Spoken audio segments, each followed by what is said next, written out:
예, 오늘 오전에 함께 나눌 말씀의 제목은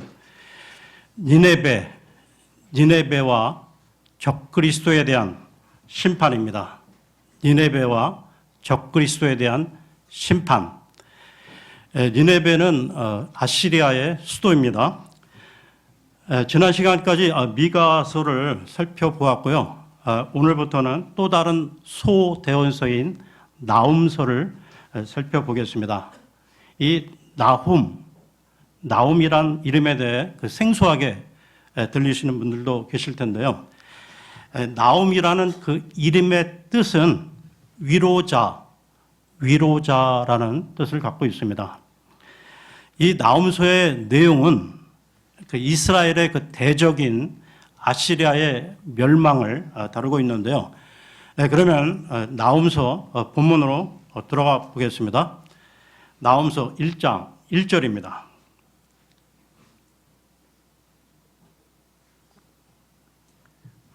나훔서 1장 1절입니다.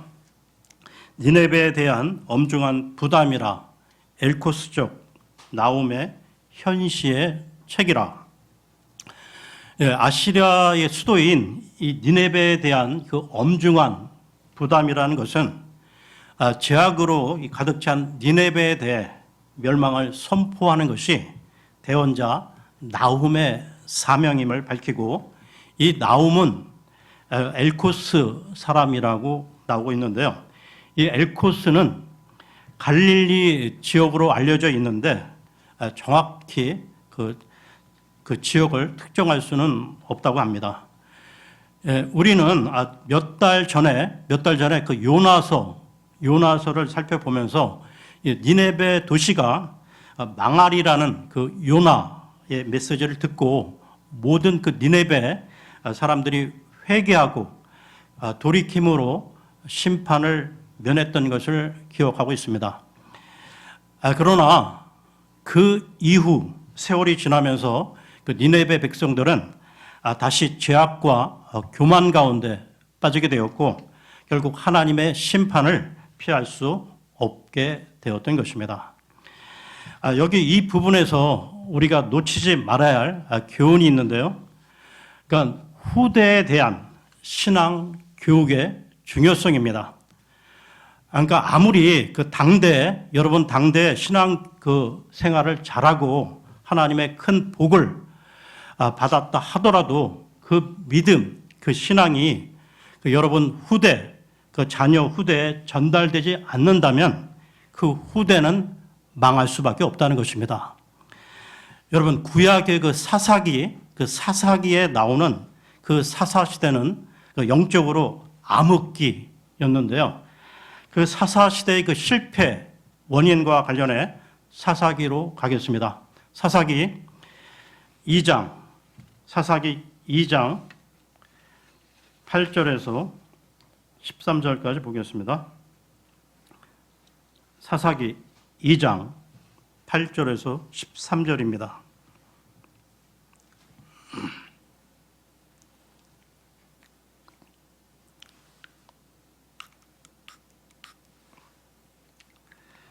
이후에 주의 종 눈의 아들 여호수아가 110세에 죽었더라. 그러자 그들이 팀낫 헤레스에 있는 그의 유산의 경계 안에서 곧 가시 언덕의 북편 에프라임 산 속에서 그를 장사하였더라. 그리고 그 세대 전체가 또한 그들의 조상들에게로 합쳐졌더라. 그리하여 그들 뒤에 또 다른 세대가 일어났는데 그 세대는 주를 몰랐고 심지어 그분께서 이스라엘을 위하여 행하신 일들도 몰랐더라. 그런즉 이스라엘 자녀들이 죄의 목전에 악을 행하였고 바알들을 섬겼더라.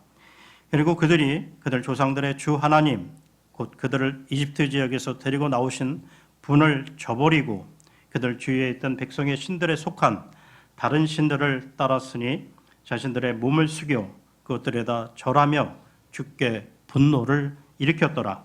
그런즉 그들이 주를 저버리고 바알과 아슈타롯을 섬겼더라. 여호수아와 그 동시대 사람들은 이 가나안 정복 전쟁을 통해 살아계신 하나님을 체험했지만 그 신앙을 그 후손들에게 물려주지 못했다는 것입니다. 그 결과 그 이스라엘은 영적 암흑기에 들어가게 된 것이죠. 여러분, 그만큼 후대에 대한 올바른 신앙 교육, 신앙 유산을 전수하는 것은 너무나 중요하다는 것입니다. 그러면 다시 나훔서로 돌아와서요. 이 나훔서는 기본적으로 니네베의 그 심판을 다루고 있지만 근본적으로는 유다를 향한 말씀이라는 것이죠. 즉 나훔서는 아시리아에게 내려질 하나님의 심판을 말씀하는 동시에 이스라엘에 대한 하나님의 은혜와 구원을 밝히고 있다는 것입니다. 그러면 나훔서 1장 2절을 보겠습니다. 나훔서 1장 2절입니다. 하나님께서는 질투하시며 주께서는 보복하시는도다. 주께서는 보복하시며 격하게 분노하시는도다. 주께서는 그분의 대적들에게 복수하실 것이요 그분께서 자신의 원수들에게 진노를 간직하시는도다. 하나님은 질투하는 분이시며 라는 표현이 나오고 있는데요. 하나님께서 질투하신다는 이 표현은 성경 여러 곳에서 나오고 있습니다. 그런데 이 질투와 관련된 말씀들은 언제나 같은 상황을 전제로 하고 있다는 것이죠. 이와 관련해 출애굽기로 갑니다. 출애굽기 34장, 출애굽기 34장 14절입니다.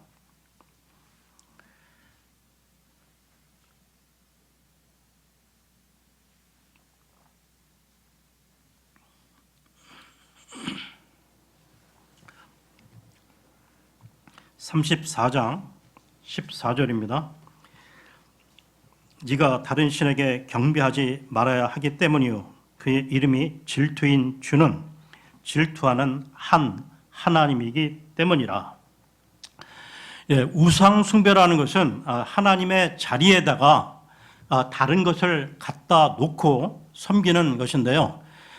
또한 하나님과 이 다른 것을 나란히 놓고 같이 섬기는 것 또한 우상 숭배라는 것입니다. 여러분, 하나님이 제일 싫어하시는 것이 우상 숭배인데요. 즉 하나님의 질투는 하나님의 백성들이 그 우상을 섬기는 상황에서 하신 말씀으로 그에 대한 더 근본적인 관계를 보아야 한다는 것입니다. 여러분, 하나님이 그 이스라엘과의 관계를 설명하실 때 하나님과 결혼 관계에 있음을 알려주시는데요. 이와 관련해 이사야서로 갑니다. 이사야서 54장, 이사야 54장 5절입니다.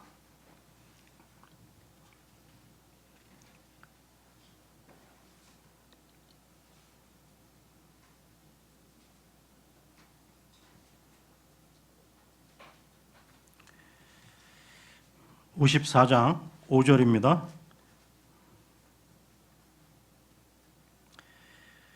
이는 너를 만든 이가 너의 남편이기 때문이라. 만군의 주가 그의 이름이니 너희 구속주여 이스라엘의 거룩한 이로다. 그는 온 땅의 하나님이라 불리리라. 따라서 이 하나님에게 있어서 이 질투라는 것은 신부된 우리를 지키려고 하시는 하나님 자신의 강한 표현이라는 것이죠. 그러니까 사랑을 빼앗기지 않겠다고 하시는 하나님의 강한 결의라는 것입니다. 그러면 다시 나훔서로 돌아와서요. 1장 2절을 다시 보겠습니다. 나훔서 1장 2절입니다.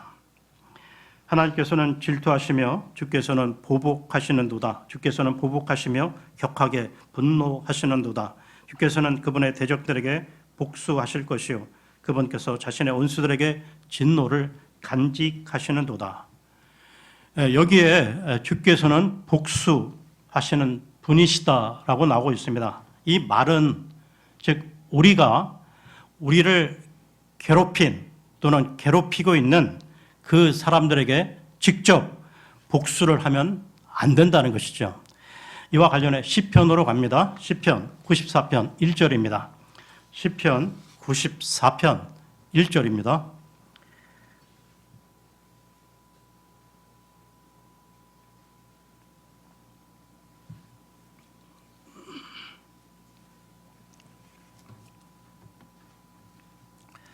오 주 하나님이여, 복수는 당신께 속하나이다. 오 하나님이여, 복수는 당신께 속하나니 스스로를 나타내소서. 예, 원수 갚는 일이 주께 속하여 있으니, 이 부분을 다윗은 이것을 확실히 알았기에 자기를 그토록 괴롭혔던 그 사울 왕은 그 다윗을 죽이려고 10년 이상을 그 군사들을 풀어 그렇게 오랫동안 죽이려고 달려들었는데, 근데 이 다윗이 그 사울 왕을 2번씩이나 죽일 기회를 얻었지만 사적으로 원수를 갚지 않았다는 것입니다. 그러니까 우리가 살아가는 이 세상에서 그 형사법에서도 이 개인 간의 이 분쟁 가운데 사적 보복을 금하고 있는데요. 그러니까 자신이 직접 그 원수를 갚는 것은 하나님의 일을 내가 한 것이기에 하나님에 대한 월권 행위라는 것입니다. 그러면 나홈서로 돌아와 1장 3절을 보겠습니다. 나홈서 1장 3절입니다. 주께서는 분노를 늦추시고 권능에 있어서 위대하시며 사악한 자에게 1절 무죄를 선고하지 아니하시리라. 주께서는 해오리 바람과 폭풍 가운데서도 자신의 길이 있으시니 구름들은 그분의 두 발에 티끌이라. 주님께서 분노하기를 더디하시기에 그나마 우리가 살 수 있는 것이죠. 주님께서는 죄인들에게 긍휼을 베푸사 회개의 길을 가게끔 오래 참으신다는 것입니다. 하나님께서는 우리 각자가 자신의 죄를 회개하고 죄의 해결책으로 주신 예수 그리스도를 믿고 그의 피로 죄 씻음 받은 자, 그 다음에 그 말씀의 물로 죄 씻음 받은 자를 무죄한 자로 여기시는데요. 여기에 나오는 이 사악한 자에게 1절 무죄를 선고하지 아니하신다는 말씀은 이들이 회개하지 않고 믿지 않기 때문인 것입니다. 그리고 1장 3절 하반절에 주께서는 회오리 바람과 폭풍 가운데서도 자신의 길이 있으시니 구름들은 그분의 두 발에 티끌이라. 성경에서 이 회오리 바람, 폭풍, 불, 구름 등이 나오는 것은 주님 재림의 문맥으로 재림 때 자신의 임재를 나타내는 모습이라는 것이죠. 계속해서 1장 4절입니다. 그분이 바다를 꾸짖어 그것을 말려버리시며 모든 강들을 말려버리시노라. 바산이 시들거리고 칼멜과 레바논의 꽃이 시들거리는도다.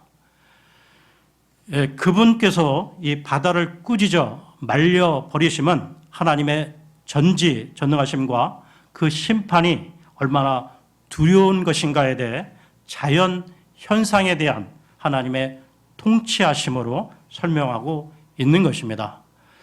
역사적으로 보면 이 홍해가 갈라진 그 사건을 암시하고 있는데요.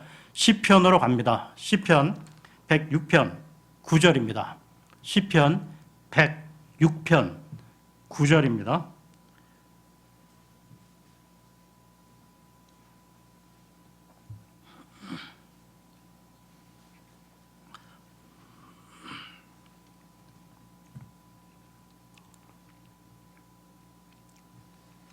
그분께서 홍해도 꾸짖으셨더니 그것이 말라버렸도다. 그렇게 하여 그분께서 그들로 하여금 마치 광야를 통과하듯 깊은 곳들을 통과하도록 이끄셨도다. 자연을 다스리시는 하나님의 절대 주권을 보여주고 있는 것이죠.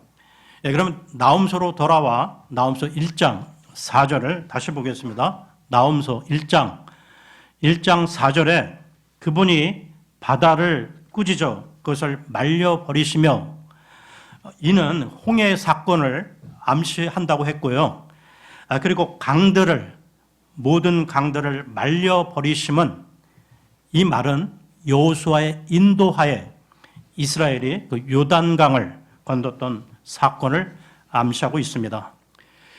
그리고 4절 하반절에 바샨과 칼멜, 레바논의 지명이 나오고 있는데요. 여러분, 바샨은 그 팔레스틴 그 동북쪽에 위치한 산으로서 비옥한 토양과 방대한 목장으로 유명한 곳이고요. 칼멜은 팔레스틴 그 서쪽에 있으며 이게 포도 재배로 잘 알려져 있습니다. 그리고 레바논은 북쪽에 위치하고 있는데요. 그러니까 꽃과 나무 등 풍족한 자연 환경을 자랑하는 곳으로 알려져 있습니다. 그러니까 이 세 지역은 이스라엘의 전 국토를 표현할 때 상징적으로 자주 언급되는 것으로 이들이 쇠한다는 것은 곧 팔레스타인의 그 모든 영광이 쇠한다는 그 의미인 것입니다. 그런데 여기서 아시리아의 그 심판을 선포하던 나훔 그 대언자가 갑자기 팔레스타인을 언급하고 있는 것은 앞으로 그 예수 그리스도의 재림시 있게 될 그 심판에 대한 하나의 모형으로도 겹쳐서 표현하고 있는 것입니다. 계속해서 1장 5절 봅니다. 1장 5절입니다. 산들이 그분 앞에서 진동하고 언덕들이 녹아내리며 땅이 그분의 면전에서 불타는도다. 진정 세상과 그 안에 거하는 모든 것이 그러하도다. 그분으로 말미암아, 즉 예수 그리스도의 재림으로 말미암아 이 땅에 앞으로 있게 될 심판의 모습을 보여주고 있는 것입니다. 예수 그리스도는 초림 때 죄인들을 위해 어린 양처럼 죽으셨으나 재림 때는 그 예수 그리스도께서 심판주로 이 땅에 오신다는 것이죠. 이 심판과 관련해 시편으로 갑니다. 시편 68편 2절입니다. 시편 68편 2절입니다.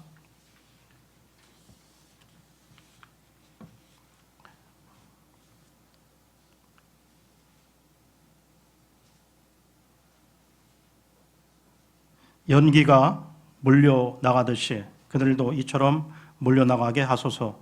밀초가 불 앞에서 녹아내리듯 이 사악한 자들도 이처럼 하나님의 면전에서 망하게 하소서. 이 구절은 앞으로 있게 될 그 세상의 불신자와 사악한 자들에 대한 심판을 나타내고 있는 것이죠. 그러면 나홈서로 돌아와 1장 6절을 보겠습니다. 나홈서 1장 6절입니다. 누가 그분의 격분 앞에 설 수 있겠느냐? 그리하여 누가 그분의 분노의 맹렬함 가운데 거할 수 있겠느냐?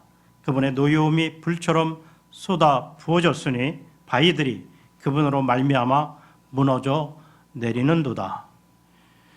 그 누가 그분의 격불 앞에 설 수 있겠습니까? 우리 성도들은 그 예수 그리스도의 그 격불 앞에 서지 않지만 그러나 심판의 때 세상 불신자, 사악한 자들은 그분의 격분 앞에 서게 될 것입니다. 계속해서 1장 7절을 보겠습니다. 7절입니다. 주께서는 선하시며 곤경의 날에 강한 요새시로다. 그리고 그분께서는 그분을 신뢰하는 자들을 아시는도다.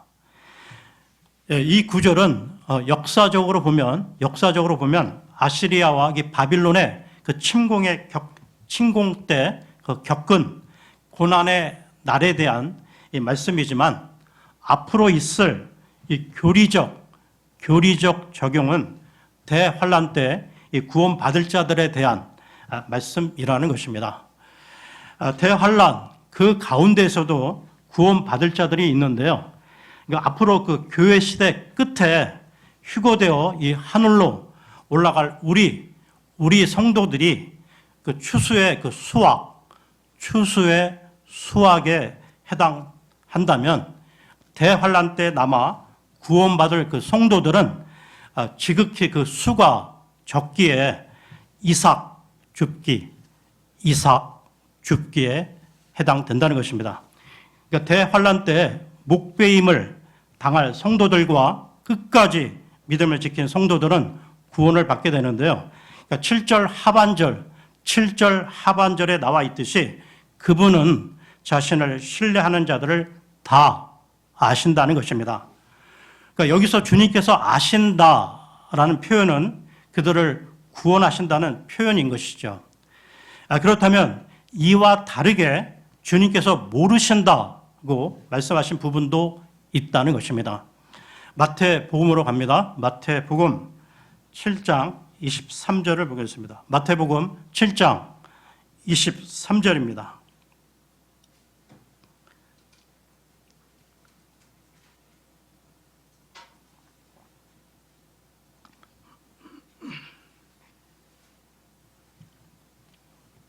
그런즉 그때 나는 그들에게 공언하겠노라. 나는 결코 너희를 알지 아니하였노라. 죄악을 행사하는 너희들아 나에게서 떠나라. 여기에 알지 못한다라고 밝힌 자들은 구원받지 못한 자들을 말하고 있는 것이죠. 주님은 자신을 신뢰하는 자들을 아신다는 것입니다. 또한 주님은 하나님을 사랑하는 사람을 아시는데요. 이와 관련해 고린도전서로 갑니다. 고린도전서 8장 3절입니다. 고린도전서 8장 3절입니다.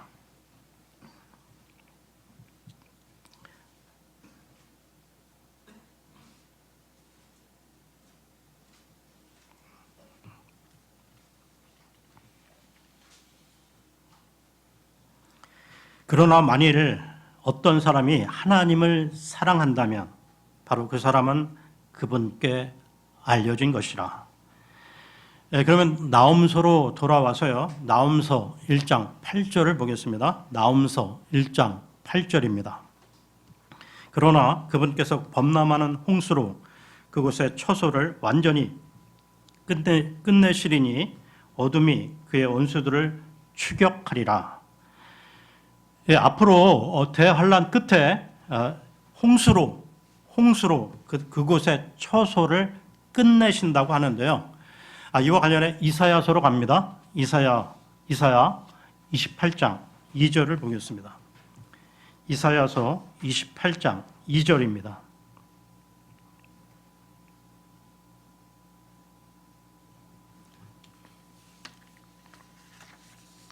보라, 주께서는 막강하고 강한 이를 소유하고 계시나니 마치 우박을 일으키는 광풍과 파괴시키는 폭풍같이 막강한 물들이 범람하는 홍수같이 손으로 그것을 땅에다 던지시리라. 그러니까 대환란 끝에는 하늘의 군대가 내려와 넘쳐 흐르는 이 강한 물들과 같이 적그리스도의 그 군대들을 완전히 쓸어 버리실 것을 말씀하고 있는 것입니다. 그러면 나홈서로 돌아와서요. 1장 9절을 보겠습니다. 나홈서 1장 9절입니다. 너희가 주를 대적하여 무엇을 구상하느냐? 그분께서 완전한 종교를 지으시리니 고난은 2번 일어나지 아니하리라. 대환란 끝에 주님의 군대가 적그리스도의 군대를 한 번에 완전히 끝장을 내버리신다는 것이죠. 계속해서 1장 10절을 보겠습니다. 1장 10절입니다. 이는 그들이 가시나무들 같이 함께 뒤엉켜 있는 동안 또 그들이 술 주정뱅이들 같이 취해 있는 동안 그들은 완전히 마른 그루터기 같이 집어 삼켜질 것이기 때문이라. 앞으로 대환란 가운데 세상 이방 민족들은 적그리스도의 그 통치 아래 함께 모이게 되는데요. 그러니까 이들은 주님의 군대에 의해 한꺼번에 멸망당하게 된다는 것입니다. 계속해서 1장 11절을 봅니다. 11절입니다. 주를 대적하여 악을 구상하는 한 사람이 너에게서 나오나니 곧 사악한 전략가로다. 여기 나오는 이 사악한 전략가는 앞으로 대환란 때 적그리스도를 따르게 하고 사람들을 미혹시키는 거짓 대언자를 말씀하고 있는 것입니다. 그렇다면 그에 대비해서 우리 성도들에게 있어서 참 카운셀러, 좋은 자는 누구일까요?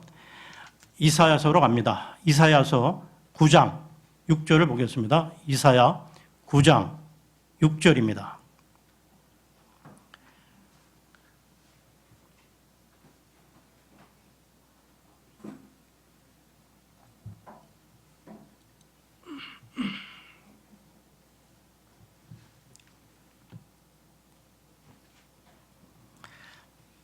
이는 저희에게 한 아이가 태어나고 저희에게 한 아들이 주어지기 때문이니이다. 그런즉 정권이 그분의 어깨 위에 있을 것이요 그분의 이름은 경외로우신 분이라, 좋은 자라, 막강하신 하나님이라, 영원하신 아버지라, 화평의 통치자라 불리리이다.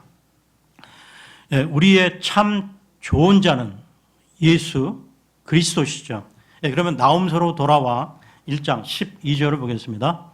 나홈서 1장 12절입니다. 주가 이같이 말하노라. 비록 그들이 평온하고 또 다수일지라도 여전히 그가 통과할 때에는 그들이 이와 같이 절단되어 쓰러지리라. 내가 너를 괴롭혔을지라도 내가 더 이상 너를 괴롭히지 아니하겠노라. 이 구절 가운데 그가 통과할 때는 그들이 이와 같이 절단되어 쓰러지리라는 이 말씀을 역사적으로 적용하면 열왕기하 19장의 그 주의 천사가 하룻밤 사이에 아시리아 군사 18만 5천 명을 죽이신 사건을 말하는 것이고요. 앞으로 일어날 애언적 적용은 주님께서 재림하시면 주님의 입에서 나오는 칼로 인해 적그리스도의 군사가 베어져 쓰러질 것을 말씀하는 것입니다. 그리고 12절 하반절에 나오는 내가 너를 괴롭혔을지라도 내가 더 이상 너를 괴롭히지 아니하겠노라 라는 말씀은 이스라엘이 대환란, 즉 야곱의 고난 가운데 괴로움을 당하지만 주님의 재림으로 구출을 받고 다시는 그런 고난을 받지 않게 된다는 말씀입니다. 계속해서 1장 13절을 보겠습니다. 13절입니다. 이는 이제 내가 너에게서 그의 멍에를 꺾을 것이요 너를 묶은 결박들을 산산이 터뜨릴 것이기 때문이라. 이 구절도 역사적인 그 성취로는 그 이스라엘이 아시리아의 그 압제로부터 구출이고요. 그 앞으로 일어날 애언적 성취로는 예수 그리스도의 재림 때 적그리스도의 군대가 멸절될 것을 말하는 것입니다. 계속해서 14절을 보겠습니다. 14절입니다. 그리고 주가 너에 관하여 명령을 주었으니 곧 너의 이름은 더 이상 전파되지 말라는 것이라. 너희 신들의 집에서 내가 새겨진 형상과 주조된 형상을 끊어버리겠노라. 내가 너의 무덤을 만들겠노라. 이는 네가 비열하기 때문이라. 여기 나오고 있는 너는 그 아시리아 사람인 적그리스도를 지칭하는 것인데요. 이와 관련해 이사야서로 갑니다. 이사야 14장 25절을 보겠습니다. 이사야서 14장 25절을 보겠습니다.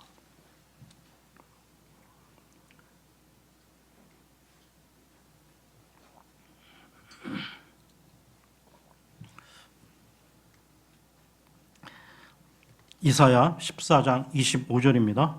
즉 내가 그 아시리아인을 나의 영토에서 부수고 나의 산들 위에서 그를 발 아래 밟겠노라.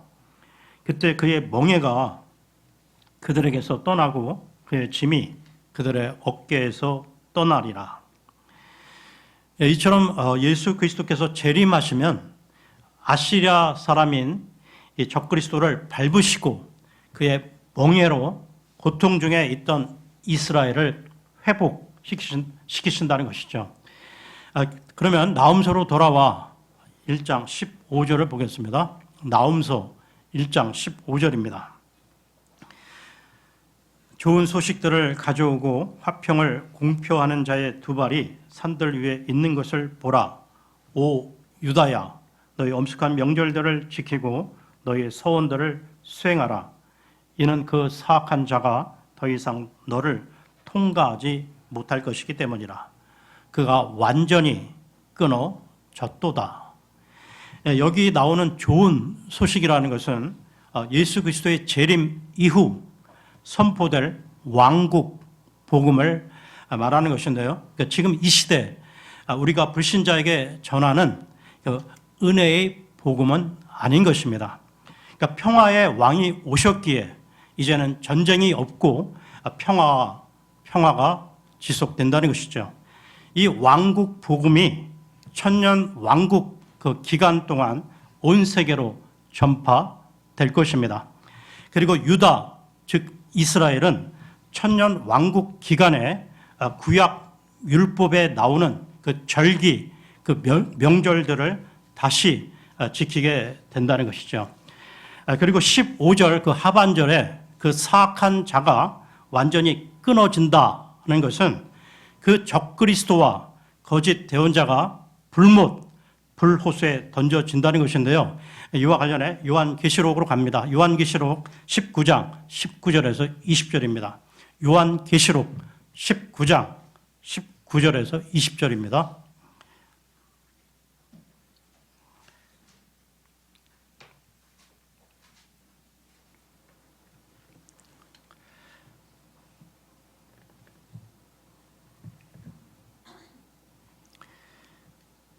그리고 그 짐승과 땅의 왕들과 그들의 군사들이 그 말 위에 앉으신 분과 그분의 군사를 대적하여 전쟁하려고 함께 모인 것을 내가 보았더라. 그리하여 그 짐승이 잡혔고 그 앞에서 기적들을 일으키던 그 거짓 애언자도 그와 함께 잡혔으니 그가 기적들로 그 짐승의 표를 받은 자들과 그의 형상에 경배하던 자들을 속였더라. 이 둘이 유황으로 타오르는 불의 호수 속에 산채로 던져졌더라. 이처럼 적그리스도와 거짓 그 대언자, 애언자는 불호수로 들어감으로 완전히 끊어지게 될 것입니다. 오늘은 여기까지 하고요. 다음 시간에 계속 이어서 하겠습니다. 감사합니다.